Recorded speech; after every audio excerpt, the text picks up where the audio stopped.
But they want $3 billion to fix the Panama Canal that's run by China and makes a lot of money, China. One of the most profitable structures ever built, because you have ships lined up back to Florida, frankly, and they just keep going through, and the numbers are staggering, $500,000 to $1 million a ship. And they took it away from us, meaning we gave it to them for $1. But not going to happen.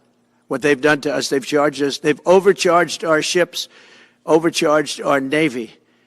And then when they need repair money, they come to the United States to put it up. We get nothing. Those days are over. Working with the Republican majorities in Congress, will cut taxes, slash regulations, raise wages, and boost incomes at a pace the world has not seen before, and certainly not from our country. We had a big chunk of it for the first 3 years prior to COVID coming in my administration. We had the greatest economy in history. We cut the most regulations in the history of our country, and I did that all in 4 years, by 4 times more than any other president cut. We did that in 4 years, and we were just getting started. We'll impose new tariffs so that the products on our stores will once again be stamped with those beautiful words, "Made in the USA." And we are not treated well, as you know, by Canada. Canada is subsidized to the tune of about $200 billion a year, plus other things. They don't essentially have a military. They have a very small military. They rely on our military. It's all fine, but, you know, they got to pay for that. It's very unfair. I have so many great friends. One of them is the great one, Wayne Gretzky. I said, run for prime minister, you'll win it'll take 2 seconds. But he said, well, am I going to run for prime minister or governor? You tell me. I said, I don't know. Let's make it governor. I like it better. But no, something's going to have to be done. Same thing with Mexico. We have a massive deficit with Mexico, and we help Mexico a lot. They're essentially run by the cartels, and can't let that happen. Mexico's really in trouble. A lot of trouble. Very dangerous place. And we're going to be announcing at a future date pretty soon. We're going to change, because we do most of the work there and it's ours. We're going to be changing, sort of the opposite of Biden, where he's closing everything up, essentially getting rid of $50 to $60 trillion worth of assets. We're going to be changing the name of the Gulf of Mexico to the Gulf of America, which has a beautiful ring that covers a lot of territory. The Gulf of America, what a beautiful name. And it's appropriate. It's appropriate. And Mexico has to stop allowing millions of people to pour into our country. They can stop them. And we're going to put very serious tariffs on Mexico and Canada, because Canada, they come through Canada too. And the drugs that are coming through are at record numbers, record numbers.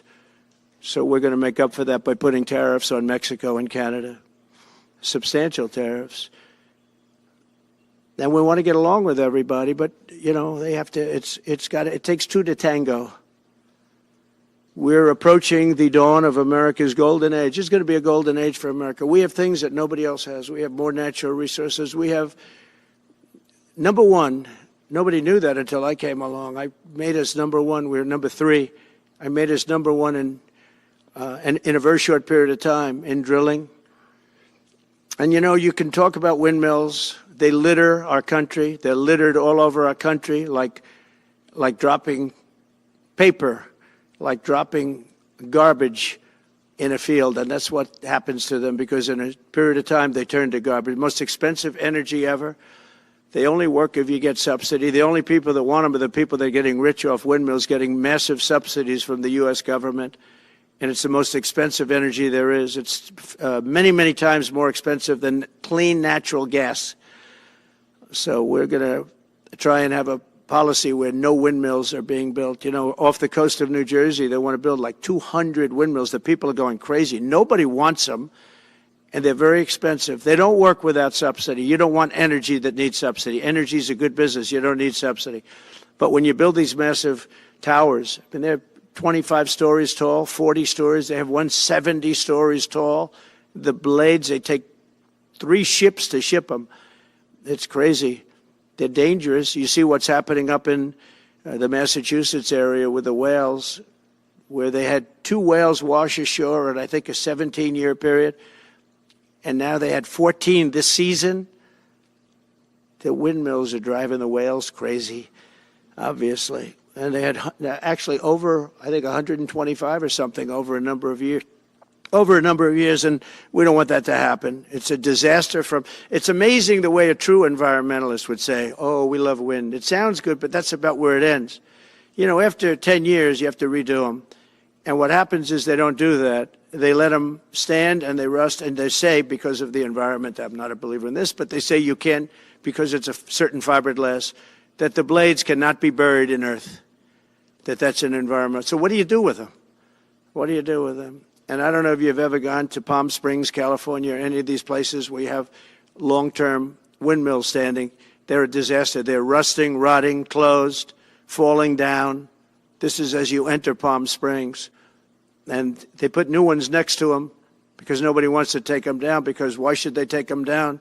It's very expensive to take them down. And you can't do anything with them because the blades, you can't bury them because of the environmental protection. We'll look at that. Doesn't make sense, but that's what they say. So we are at the beginning of a great, beautiful golden age of business. And I think we're also at a golden age of common sense, because everything I'm saying to you, from a simple water faucet that doesn't allow water to come out appropriately, to all of the other elements of what we do and what we're going to do, to take $50 to $60 trillion off our country's balance sheet because some man that has no idea what he's doing, he has no idea. You know it, I know it, the Democrats know it. What they did is a crime by allowing that to happen. And I'll bet you, if you asked him today, how much acreage did you submit? Essentially, did you destroy? You destroyed the economic viability of drilling in the ocean. And with AI coming along and all, you know, a lot of people don't realize that AI is going to be a big thing, but you'll need double the electricity at least that we have right now. So right now we produce electricity for many, many different things. AI is a very big deal in terms of the future. China is already building electric facilities, big, bold electric facilities. And you know how they're being fired up? With coal. They're being fired up with coal. And we're going to build bigger and better ones. People like Hussein that are doing the same thing as he is. I'll bet they don't do it as well because I know how he does it, but they're doing a lot of things. The problem is they can't get their permits because I say build the plant with the building. So with the structure, build the plant, because if you go into the grids are old. So they said, that's a great idea. In other words, build your electric facility alongside of your plant. And you could have extra output if you want, because once you build it, you can make it larger pretty inexpensively. You could have extra output, which you'll sell to the public, but build it with the plant, and people are loving that idea. So we're going to have a lot of fun making America great again, and it's going to happen, I think, very, very quickly. It's already happened. So I would say this, and this has been pretty openly reported by the news. There's never been anything like what's happened since we won the election. Couple of months since we won the election, the whole perception of the whole world is different. People from other countries have called me. They said, thank you. Thank you. The perception of the whole world is different. We're going to have to settle some big problems that are going on right now. We're going to have to settle up with Russia, Ukraine. That's a disaster. I look at numbers every week, the number of people being killed in that war. People don't know, mostly soldiers now. But the towns have been obliterated. This was a Biden fiasco that that should have never happened. If we had a real president, if we had a president that knew what he was doing, Russia would have never, ever gone in. But they did go in, and we have a mess. The cities are all blown up. The people have largely left. And the soldiers are killing each other at levels that haven't been seen since the Second World War. So we'll have to get that one straightened out, too. That's a tough one. Much tougher than it would have been before it started, I can tell you that. A deal could have been made just by an average deal maker. Deal could have been made on that. So thank you all for coming. We'll take a couple of questions. Yeah. Go ahead, please. President, thank you.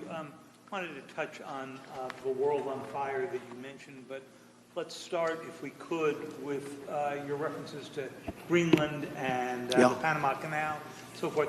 Can you assure the world that as you try to get control of these areas, you are not going to use military or economic coercion? No. And can you tell us a little bit about what your plan is? Are you going to negotiate a new treaty? Are you going to ask the Canadians to hold a vote? What is the strategy? Yeah, I can't assure you, you're talking about Panama and Greenland. No, I can't assure you on either of those two. But I can say this, we need them for economic security. The Panama Canal was built for our military. I'm not going to commit to that now. It might be that you'll have to do something. Look, the Panama Canal is vital to our country. It's being operated by China. China. And we gave the Panama Canal to Panama. We didn't give it to China. And they've abused it. They've abused that gift. It should have never been made, by the way. Giving the Panama Canal is why Jimmy Carter lost the election, in my opinion, more so maybe than the hostages. The hostages were a big deal. But if you remember, and nobody wants to talk about the Panama Canal now because, you know, it's inappropriate, I guess, but because it's a bad part of the Carter legacy. But he was a good man. Look, he was a good man. I knew him a little bit, and he was a very fine person, but that was a big mistake. Giving the Panama Canal to Panama was a very big mistake. We lost 38,000 people. It cost us the equivalent of $1 trillion, maybe more than that. Probably the most expensive, they say it was the most expensive structure, if we call it a structure, which I guess you can, ever built. And giving that away was a horrible thing. And I believe that's why Jimmy Carter lost the election, even more so than the hostages. Those two things. If I could follow up on Ukraine and Iran, the two negotiations you'll be heading into. On Ukraine, you said just before it's a lot more complicated now. Much more complicated. Do you believe... Because it would have never started. Right, but it has started. Well, not only started, the cities are largely knocked down. So you've got what you've got. At this point, to hold on to leverage in dealing with President Putin, would you make a commitment to the Ukrainians that you will keep supporting them during the negotiations? Well, I wouldn't tell you if that were the case. Would you make a commitment to provide a security guarantee if they do enter into an armistice or a ceasefire along the lines that the French and the Germans? So, you know, a big part of the problem was Russia for many, many years, long before Putin said you could never have NATO involved with Ukraine. Now, they've said that. That's been like written in stone. And somewhere along the line, Biden said, no, they should be able to join NATO. Well, then Russia has somebody right on their doorstep, and I could understand their feeling about that. But there were a lot of mistakes made in that negotiation. And when I heard the way that Biden was negotiating, I said, you're going to end up in a war. And it turned out to be a very bad war. And it could escalate. That war could escalate to be much worse than it is right now. They can never join NATO. Well, my view is that it was always understood. In fact, I believe that they had a deal, and then Biden broke it. They had a deal, which would have been a satisfactory deal to Ukraine and everybody else, but that Biden said, no, you have to be able to join NATO. And that's always been, and nobody knows more about NATO than I. You know, years ago, when I first started this, I didn't know too much about NATO, but I got it right anyway. I said they're taking advantage. I'm the one that got, and the Secretary General was here, as you know, 2 weeks ago, saying that if it weren't for me, NATO wouldn't even exist right now, because I raised from countries that weren't paying their bills. At that time, 28 countries, 20 of them were not paying their bills, 21 to be exact. They weren't paying, or they were paying a very small portion.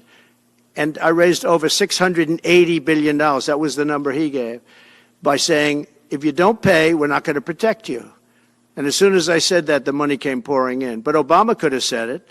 Other people could have said it. Bush could have said it. Nobody said it but me. I took a lot of heat. They said, oh, that's a threatening statement. Well, they weren't paying their bills. I said, we're not going to protect you if you're not paying the bills. So in a true sense, I saved NATO, but NATO's taken advantage of us. And one of the problems that I have, and I've said it openly, I said it to President Zelensky, Europe is in for a tiny fraction of the money that we're in. Now, whether you like that situation or not, Europe is much more affected than the United States. We have a thing called the ocean in between us, right?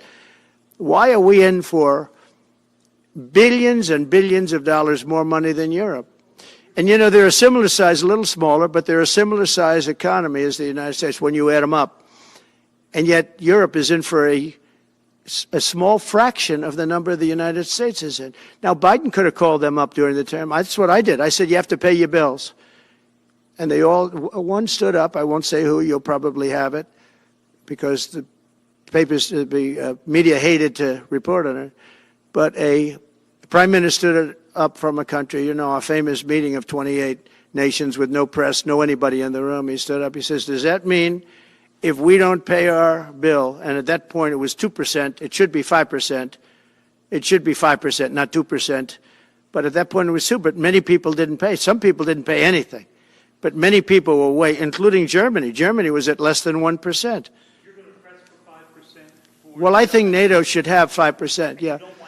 Well, you can't do it at 2%. I mean, at 2%, every country, if you're going to have a country in a regular military, you're at 4%. I think they should be, you know, they're in dangerous territory. I think you should be, they can all afford it, but they should be at 5%, not 2%. I'm the one that got them to pay 2%. But a gentleman stood up, a prime minister stood up, and he said to me, sir, could I ask you a question? You're saying we have to pay our bills. If we don't pay our bills, will the United States protect us from Russia? I said, if you don't pay, you mean you're delinquent? He said, yes. He said, if you're delinquent, we will not protect you. I took a lot of heat. Although it was somewhat closed door, I took a lot of heat from the media. And you know what happened? The money started pouring in. That's why NATO has money. And the Secretary General said it was the most incredible thing he had ever seen in a negotiation. Now, if I would have said, yes, we will, nobody would have paid. If I would have loved to say, yes, we'll protect you even if you don't pay. But that's not the way life works. Mr. President, two questions related to each other. First, you said on your first day of office you're going to pardon January 6th defendants. Are you planning to pardon those who were charged with violent offenses? Well, we're looking at it, and we have other people in there. And as you see, I guess 24 or 28 people came now from the FBI. That came out very quietly. Nobody reported it, but they had people in some form related to the FBI. They had 4 or 5 people that were strongly related to the FBI. We have to find out about that.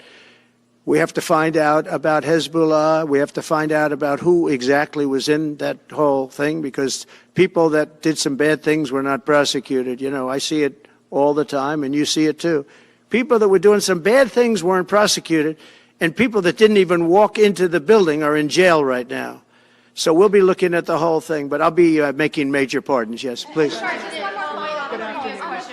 Please. On Jack Smith's report. Good afternoon, Mr. President. It's good to see you again. 2 questions about Syria and the ongoing war in Gaza. About Syria, the Pentagon disclosed last month the U.S. has some 2,000 troops in Syria. That's almost double the number initially we were told of 900. Will you keep that troop capacity the same upon taking over? Well, I won't tell you that because it's part of a military strategy, but I will say it was Turkey. Turkey's been after that country in different names and different forms and shapes for 2,000 years. Those people that went in are from Turkey. And President Erdogan is a friend of mine. He's a guy I like, respect. I think he respects me also. He's the one that didn't go after certain people after I requested that he not. You know who I'm talking about, the Kurds. I don't know how long that's going to, because they're natural enemies. They hate each other. But he didn't do that yet. And he didn't do it in the past also. He started, and I said, please don't do that, and he didn't do it. So, but if you look at what happened with Syria, Russia was weakened, Iran was weakened, and he's a very smart guy. And he sent his people in there through different forms and different names, and they went in and they took over, and that's the way it is.